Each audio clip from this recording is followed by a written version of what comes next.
Saya Adit. Dan saya Kiki. Topik kita kali ini adalah bagaimana dampak dari pelanggaran tata tertib pada proses belajar mengajar serta prestasi siswa-siswi di SMA Negeri 37 Jakarta. Untuk mengetahui lebih lanjut, mari ikuti kami berdua menanyakan langsung kepada Bu Brenda selaku staf kesiswaan. Saya sudah berada di ruang manajemen bersama Ibu Brenda selaku staf kesiswaan. Selamat siang, Bu. Selamat siang. Apa kabar, Bu? Biasa. Saya ingin mewawancara Ibu Brenda tentang tata tertib di sekolah. Boleh. Menurut Ibu, siapa sih yang sering melakukan pelanggaran di sekolah itu? Sering ya. Kalau yang sering biasanya, kalau ibu simpulkan sih mungkin yang kelas 11, tapi kalau lebih sering lagi mungkin yang kelas 12 kali ya, kalau ibu berdasarkan apa yang ibu lihat gitu ya. Jadi kalau kelas 10 biasanya masih apa ya, belum kelihatan lah ya, dan dia masih cari aman. Dan kenapa sih mereka tuh tidak boleh melakukan pelanggaran itu, Bu?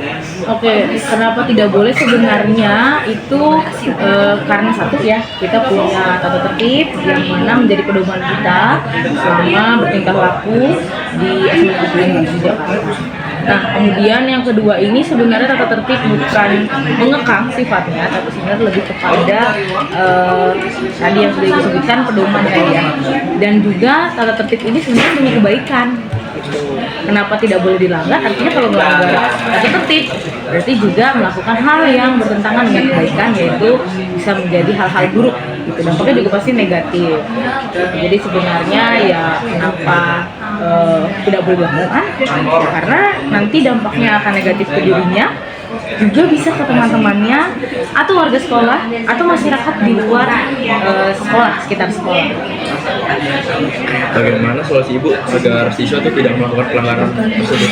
Oke, mungkin yang pertama biasanya ya mungkin di sini juga pernah itu adalah teguran lisan terlebih dahulu.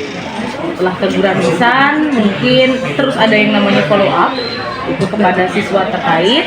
Selanjutnya nanti kalau tidak diindahkan dan masih terulang, mungkin naik ya tingkatannya ya. Jadi ke data pelanggaran yang ada di ruang piket. Mungkin pernah juga yang terlambat, yang tidak hasil dengan lengkap. Selanjutnya nanti kalau tidak pula diindahkan, mungkin akan berkoordinasi dengan wali kelas, guru BK. Ya, kita bertiga dulu nih dengan tim siswa. Nanti melanjut lagi kepada pembinaan ya bersama dengan orang tua. Harapannya sih berhenti di situ ya, atau sesegera mungkin sudah siswa tersebut sudah tidak lagi mengulang kesalahan atau melakukan tata tertib. Tapi ya namanya mesti terkadang beda-beda ya. Terulang lagi maka nanti akan sampai kepada kepala sekolah atau lebih parahnya bisa sampai kepada pihak yang berwajib. Kalau dari tadi dengar ya pembinaan. Jadi memang basicnya kita itu adalah pembinaan terlebih dahulu. Kalau bisa dibina dulu, ya jangan sampai ada pemberian sanksi. Karena kita memang maunya mendidik karakternya, membimbing karakternya. Sanksi itu artinya sudah sangat berat. Kalau kami bilang, even itu sanksinya masih terlihat ringan, misalnya bantuin bapak-bapak caraka untuk ambil sampah, itu kan terlihatnya ringan ya. Tapi buat kita itu udah masuk karena sanksi, artinya dia sudah melakukan pelanggaran yang ringan. Jadi ada ringan, kemudian nanti naik berat, sedang dan berat. Itu sih Imran. Terima kasih buat jawabannya. Oke, sama-sama.